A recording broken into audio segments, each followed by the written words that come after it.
I am tired from storytelling. A little hell biscuit of a position. So at the halfway point of that 1 mile, good morning, Trainiacs. Let's just swim.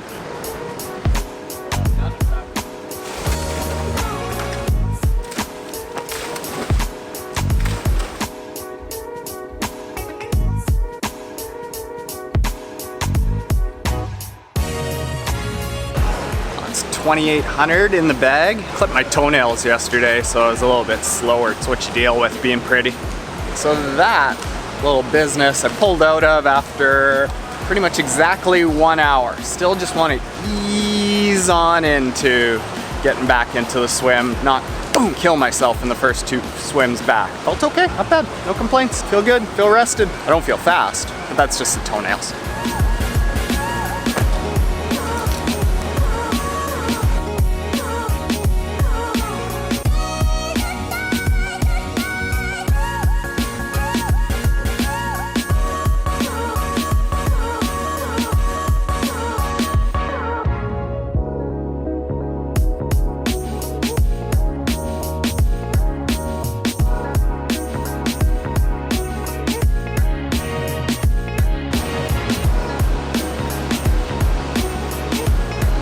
Whew. 7-minute abs. I added that, like that arms overhead V-sit, like this one, this little thing here. That, a little hell biscuit of a position. Whew. Well, that was kind of funny. My buddy Trevor there, you know Trevor, tall, long hair, real stud looking creature. Yeah, we were just talking about the beginning of the season duathlons, which I refer to as the annual Lung Butter Classic, which we both agreed are the most painful races that we've ever done. Allow me to ride into the office and explain.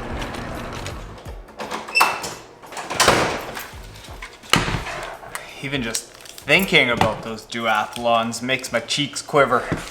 I'll explain right there.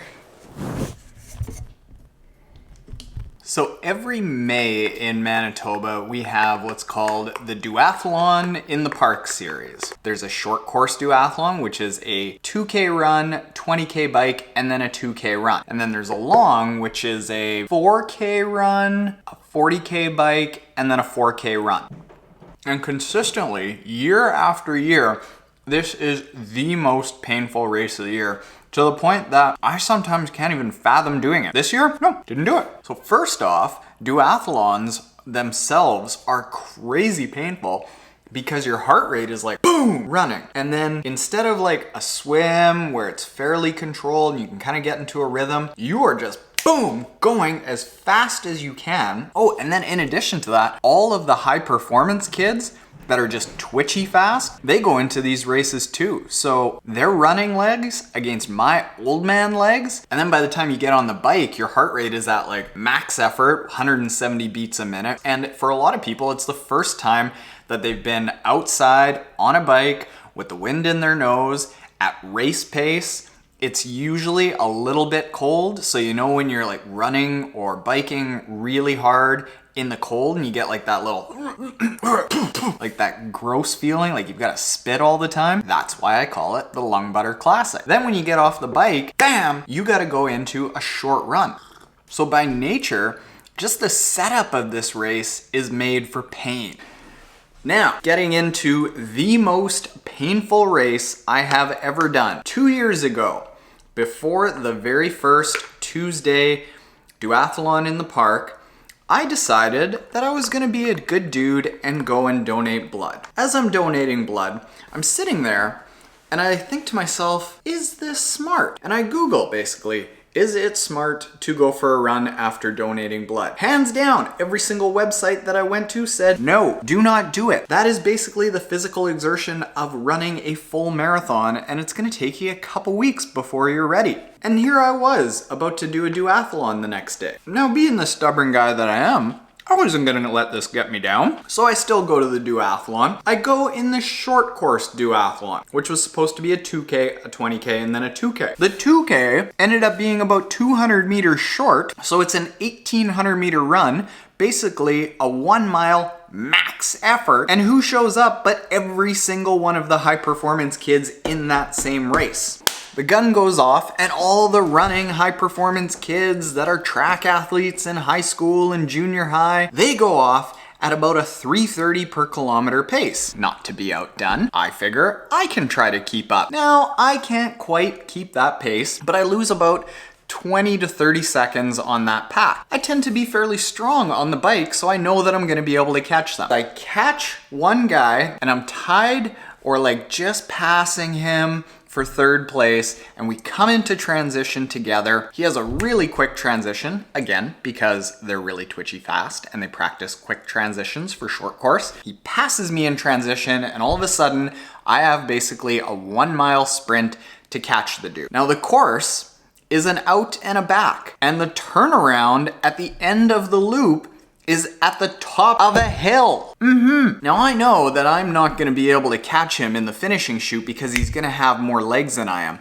But I know that I'm maybe just a little bit more physically strong. So at the halfway point, as we're coming up the hill, I go, this is my chance. This is where I've gotta pass him. So at the bottom of the hill, I hit the afterburners, charge up that hill. The people at the top of the hill telling people that that's the turnaround point, they literally stop and they're like, holy f***. Yeah, I was going that fast. And I'm running down the hill and I've got about 5 meters on this young fella, and I'm thinking to myself, that's right, I'm a bad mother. 4 seconds later, the world closes in on me. My line of vision just got like this big, and all of a sudden,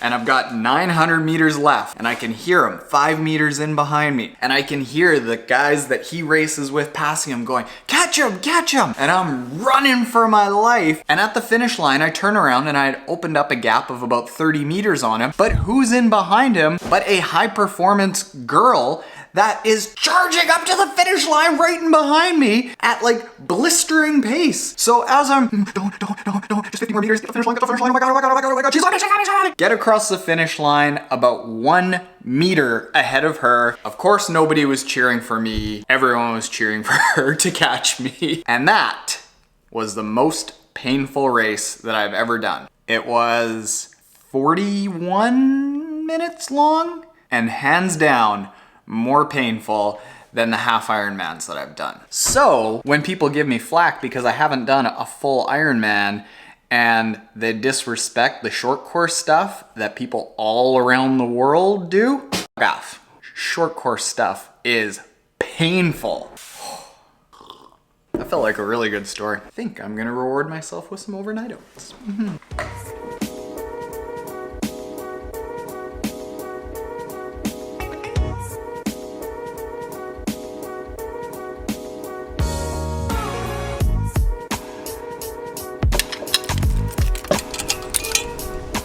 Trainiacs, do you ever have one of those days where you finish the day and you get home and you're just like, yeah, nailed it? That was today. I was a big fan of this day. Huge fan. All right, we're gonna call it there.